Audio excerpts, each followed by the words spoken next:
Welcome to our YouTube channel. Today I split. So today we'll be taking you through the basic functionality of CRO and DSO. This is my DSO. It is of Tektronix company. It is TBS 1052B EDU model, which is basically used for school laboratories and college laboratories. This is SM901 scientific power scope.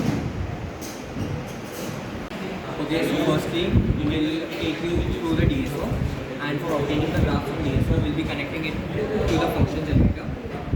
So we will turn it on. Now this you see here is the frequency range. It is ranging from 0.3 to 3 megahertz. So currently it is set as 300. This means that the maximum value, the maximum frequency which we can get is 300 hertz. Then here we have the type of wave to be generated. So we have the sine wave which is currently being selected. Then there is triangular wave and then the square wave. And also the current attenuation is set to 60 decibels. And then this is the probe which we are using to connect it with the DSO. So the is given to the of DSO. Here we can see DSO, which we have used Tektronix TBS 1052B EDU model of DSO. There are various buttons on DSO. This is run and stop buttons. If we push this run button, the waveform will stop at it instantly stop. If we again push this button, the waveform will run according to the output given by function generator. These switches are of channel 1. Any output connected to channel 1 of this DSO will be shown here in yellow color. This knob is position knob. We can vary the position of waveform in y-axis through this knob. This is a scaling knob or known as voltage per division knob. We can here hamper the voltage per division of the waveform. This is channel 2 knob of DSO. Again it is same position knob for channel 2 and scaling knob for channel 2.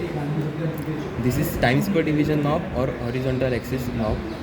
It is used to scale the times per division on x-axis, and the position knob will change the position of waveform on x-axis. So we are currently the frequency has been set at 100 hertz, and it is connected via this output probe. And to the DSO, it has been connected to the channel 1. So now I'll take you over through these basic parameters. Like as you can see, since we had set the frequency to 100 hertz, the frequency it is showing over here is 100 hertz, and the peak to peak has been shown from this side to this. Now this is now it is not actually very stable. It is dancing from 180 to 200, and the maximum is from the x-axis to the upper part. So this is what the maximum is showing, and the minimum the exact opposite, like from the x-axis to the negative peak. So now we are going to know about different knobs of CRO. So we are using scientific 30 MHz power scope for this experiment. It has model number SM901. It is connected to function generator.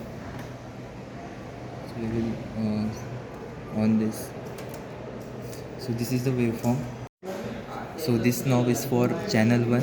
If we unpress this, there will be no signal input coming to power scope.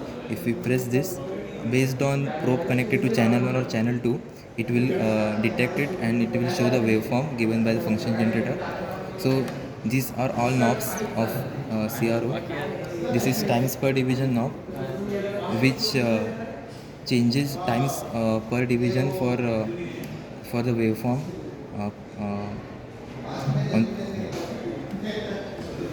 present on x-axis.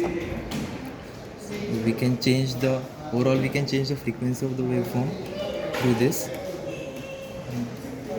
and this is the volts per division knob of channel 1, through which we can change the visual representation of amplitude of this waveform here, which will take place on y-axis in this way.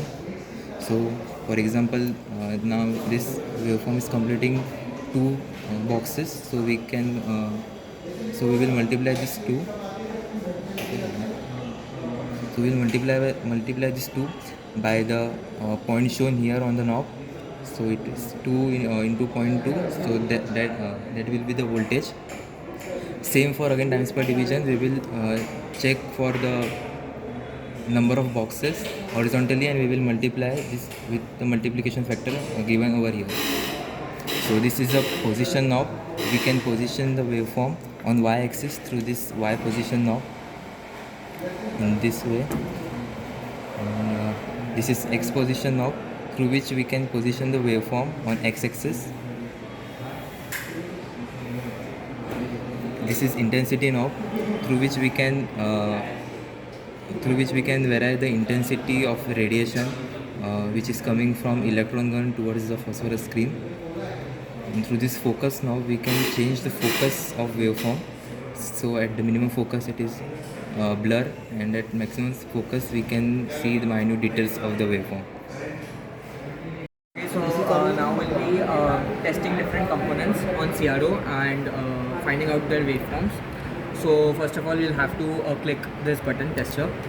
As you can see, there's a horizontal line coming, and firstly we'll be going with a resistor.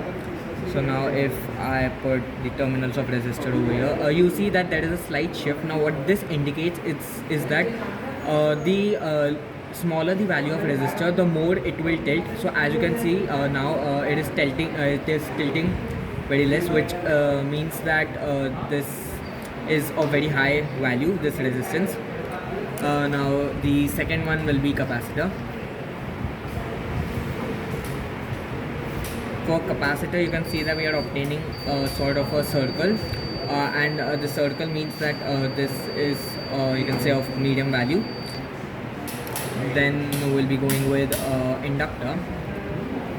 With inductor, what we are getting is a sort of ellipse which is tilted, and this signifies that it is of small value. And lastly we'll be having PN junction diode.